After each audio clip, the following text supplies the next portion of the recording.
শুনুন, মাননীয় মুখ্যমন্ত্রী শুভেন্দু অধিকারী ইতিমধ্যে বলেছেন যে নেতাজি সুভাষচন্দ্র বোস আমাদের হৃদয়ে একটা বিশেষ স্থান অধিকার করে আছে এবং ভারতের স্বাধীনতা সংগ্রামে স্বর্ণাক্ষরে তার নাম লেখা আছে। যারা যারা তার ছবি দিয়ে বোর্ড লাগাবে তিনি তাদের সাহায্যও করবেন। এটা অত্যন্ত প্রশংসনীয় এবং যে সম্মানটুকু প্রাপ্য সেটুকু তিনি দিচ্ছেন বলে পুরোধা হিসেবে সরকারের আমি মনে করছি। দেখুন, নেতাজি সুভাষচন্দ্র বসু প্রত্যেকটি জাতীয়তাবাদী মানুষের অন্তরের অন্তঃস্থলে তার কালোজয়ী সত্তা নিয়ে প্রতিষ্ঠিত। নেতাজি নেতাদের নেতা। নেতাজি সুভাষচন্দ্র বসু ভারতবর্ষে উপস্থিত থাকলে এভাবে ক্ষমতার হস্তান্তর হতো না। রাজনৈতিক মতপার্থক্য থাকতে পারে, কিন্তু নেতাজি তার কালোজয়ী সত্তাকে নিয়ে সমস্ত কিছু উত্তরণ ঘটিয়ে দিয়েছেন। নেতাজি সুভাষচন্দ্র বসুকে নিয়ে মানুষের আবেগ যদি আহত হয়, তার জন্য পার্টি চিন্তাভাবনা করবে। এমপি এমএলএ যদি এ ধরনের কাজ করেন, দলের সংসদীয় বোর্ড আছেন, সর্বোচ্চ নেতৃবৃন্দ বিষয়টি দেখছেন এবং দেখবেন। নেতাজিকে নিয়ে করা মন্তব্যের জেরে বিতর্কের সৃষ্টি হয়েছিল, চারিদিকে নিন্দার ঝড় উঠেছিল। আর গতকাল মুখ্যমন্ত্রী শুভেন্দু অধিকারীর কড়া বার্তার পরেই এবার বিপাকে বিজেপি সাংসদ অনন্ত মহারাজ। অনন্ত মহারাজের বঙ্গবিভূষণ সম্মান কেড়ে নিল এবার সরকার। নেতাজিকে অপমান, সম্মান হারালেন বিজেপি সাংসদ অনন্ত মহারাজ। তৃণমূল জামানায় অনন্ত মহারাজকে বঙ্গবিভূষণ সম্মান দেওয়া হয়েছিল। নেতাজি বিতর্কে এবার সেই সম্মানই কেড়ে নিল বিজেপি সরকার। নেতাজিকে অসম্মান, সম্মান হারালেন বিজেপি সাংসদ।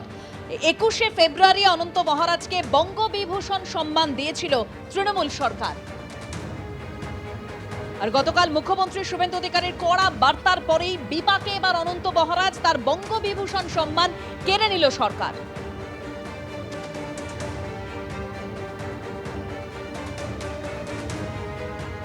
নেতাজিকে অপমান করে সম্মান হারালেন বিজেপি সাংসদ অনন্ত মহারাজ। 21শে ফেব্রুয়ারি অনন্ত মহারাজকে বঙ্গবিভূষণ সম্মান দিয়েছিল তৃণমূল সরকার।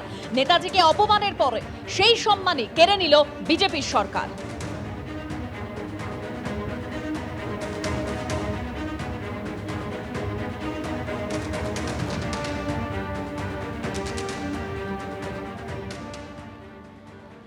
নেতাজিকে নিয়ে করা কোন মন্তব্যের জেরে বিতর্কের সৃষ্টি হয়েছিল গত মাসে এবং তার আগের মাসে, ঠিক কি বলেছিলেন অনন্ত মহারাজ? শুনুন।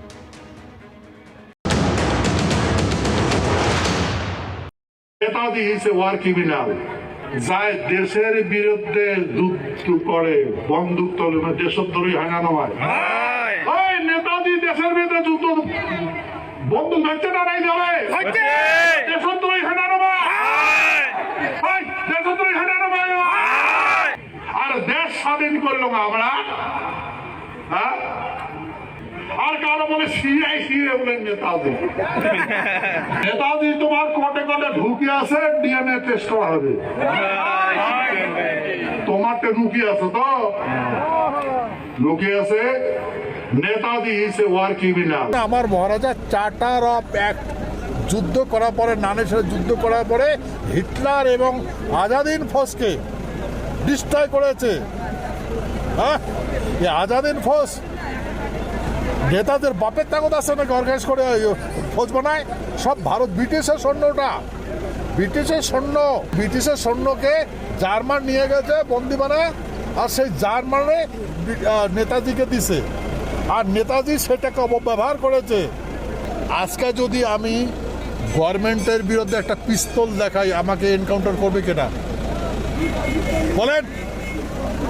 তা ব্রিটিশের শাসন ছিল, তা ব্রিটিশের যখন শাসন ছিল, তা ব্রিটিশের শাসন ছেড়ে চলে যায় নাই। তো সেই ব্রিটিশের বিরুদ্ধে যে আজাদিন ফৌজ গান ধরেছে, বন্দুক ধরেছে, তাদের স্ট্যান্ড হ্যান্ড কেন দিল না? মৃত্যুদণ্ড কেন দিল না? তাদের কাছতে দিল কেন? নেতাজি সুভাষচন্দ্র বসুকে অপমান, মুখ্যমন্ত্রী শুভেন্দু অধিকারীর বার্তার পরে বিপাকে অনন্ত মহারাজ। অনন্ত মহারাজের বঙ্গবিভূষণ সম্মান কেড়ে নিল সরকার। নেতাজি সুভাষচন্দ্র বসুকে অপমান, সম্মান হারালেন বিজেপি সাংসদ অনন্ত মহারাজ। তৃণমূল জমানায় অনন্ত মহারাজকে দেওয়া হয়েছিল বঙ্গবিভূষণ সম্মান। নেতাজি বিতর্কে সেই সম্মান কেড়ে নিল বিজেপি সরকার। নেতাজি সুভাষচন্দ্র বসুকে অসম্মান, এবার সম্মান হারালেন কেন্দ্রীয় সাংসদ। এই মুহূর্তে টেলিফোনে আমরা যোগাযোগ করতে পেরেছি কেন্দ্রীয় শিক্ষা প্রতিমন্ত্রী সুকান্ত মজুমদার এই মুহূর্তে টেলিফোনে আমাদের সঙ্গে রয়েছেন। সুকান্ত বাবু, গতকালই মুখ্যমন্ত্রী শুভেন্দু অধিকারী কড়া বার্তা দিয়েছিলেন এবং তারপরেই অনন্ত মহারাজ তার থেকে বঙ্গবিভূষণ সম্মান কেড়ে নিল সরকার। দেখুন, আমি শুধু এটুকুই বলবো, আমাদের মতো দায়িত্বপূর্ণ জায়গায় যারা আমরা আছি, সাংসদ, বিধায়ক বা সমাজের অন্য স্তরের যারা মানুষ, যারা বিশিষ্টভাবে বিভিন্ন জায়গায় বিশিষ্ট ব্যক্তি যারা বিভিন্ন জায়গায় অবস্থান করছেন, তাদের কারোরই উচিত নয় যে কোনো আমাদের বাংলা তথা ভারত মায়ের অন্যতম শ্রেষ্ঠ সন্তান যারা আছেন তাদের মধ্যে নেতাজি সুভাষচন্দ্র বসু অন্যতম। তো স্বাভাবিকভাবে যে ব্যক্তি তার জীবন দিয়ে দিয়েছেন, সম্পূর্ণ জীবনকে উৎসর্গ করেছেন দেশের জন্য, সেই ব্যক্তিকে নিয়ে কোনো ধরনের কুরুচিকর মন্তব্য করা কোনো ব্যক্তির পক্ষে উচিত নয়। এবং আমাদের মতো দায়িত্ববান পদে যারা আছি আমরা, তাদের তো একদমই উচিত নয় বলে আমার মনে হয়। আমাদের এই থেকে বাঁচা উচিত। এবং তার সাথে কিছু মানুষের উদ্দেশ্য থাকে বাংলার বিভিন্ন জনগোষ্ঠীর মধ্যে লড়াই লাগানো। এই লড়াই লাগানোর যে দূর অভিসন্ধি, সেই দূর অভিসন্ধি থেকেও আমাদের দূরে থাকা উচিত বলে মনে হয়। ধন্যবাদ আপনাকে।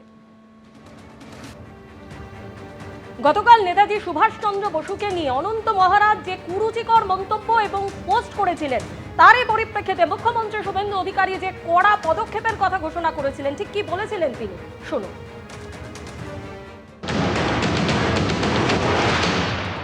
সাইবার সেলকে ইনস্ট্রাকশন দিচ্ছি, যেখানে অভিযোগ আমরা পেয়েছি ভারতীয় ন্যায় সংহিতা অনুযায়ী সেকশনে কেস হবে।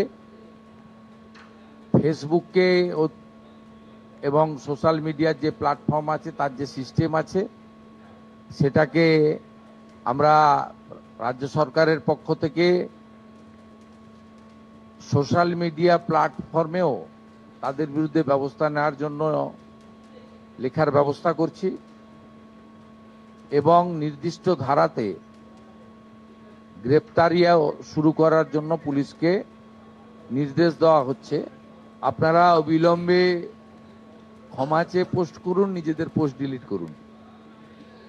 ডিলিট করে দিলেও যে ছাড় পাবেন তা নয়, নির্দিষ্ট সেকশনে পুলিশ ব্যবস্থা নেবে। ধারাবাহিকভাবে অনন্ত মহারাজ নেতাজি সম্পর্কে অপমানজনক মন্তব্য করেছেন, দেশদ্রোহী বলে আক্রমণ শানিয়েছেন।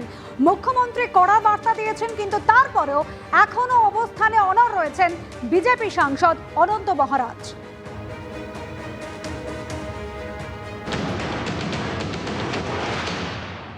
আমাদের মাননীয় মুখ্যমন্ত্রী ভালো কথা বলেছেন, ল অ্যান্ড অর্ডার সবার জন্য প্রযোজ্য, এটা আইন সর্বোপরি। আমি একজন আইন প্রণয়তা আছি, আমি এটা অস্বীকার করবো কি করে? কিন্তু কথাগুলো আমি অপমান কাকে করলাম? জেল যদি দিতে কাকে দিতে হবে? আমি তো আমার তো একটা কথা বলিনি, আমি বারবার বলছি আমি এভিডেন্সে কথা বলছি, তত্ত্ব যা বলছে সেটাই বলছি। তত্ত্ব বলার যদি অপরাধ হয়ে থাকে, দেখুন আমি বলছি এটা দেখুন, এটা খসড়া রিপোর্টের এটা আছে। ইনি বলেছে ওয়ার ক্রিমিনাল বলে, আমি তো বলিনি। এখন সত্য মিথ্যা এটা গভর্নমেন্টকে বলতে হবে, এখন গুগলে আছে, ইয়াতে আছে, তাকে বলতে হবে, আমি তো কিছু বলিনি। এটা কি আমার বলা অপরাধ? যদি মিথ্যা হয়ে থাকে তা এটা ঘুরছে কি করে? তো গভর্নমেন্টকে দেখা উচিত। আর এই কথাটা তো জওহরলাল নেহরু বলেছে। হ্যাঁ, জওহরলাল নেহরু ক্রিমিনালিটিকে বলেছে, প্রধানমন্ত্রীকে বলেছে। তা আমি মিথ্যা কথা কোথায় বললাম? নেতাজি সুভাষচন্দ্র বসু সম্পর্কে বিজেপি রাজ্যসভার সাংসদ অনন্ত মহারাজের কড়া মন্তব্যে বিতর্কের সৃষ্টি হয়, চারিদিকে নিন্দার ঝড় ওঠে, সমালোচনার ঝড় ওঠে। তা নিয়েও গতকাল সাংবাদিক বৈঠকে মুখ খুলেছিলেন মুখ্যমন্ত্রী শুভেন্দু অধিকারী। কি বলেছিলেন তিনি, শুনুন। Any action against BJP Rajya Sabha MP Anant Maharaj, who has been making derogatory remarks against Netaji, and it's there in the public platforms? And law is equal for everybody, everyone. Police will act according to the PNS. ABP Ananda, এগিয়ে থাকে, এগিয়ে রাখে।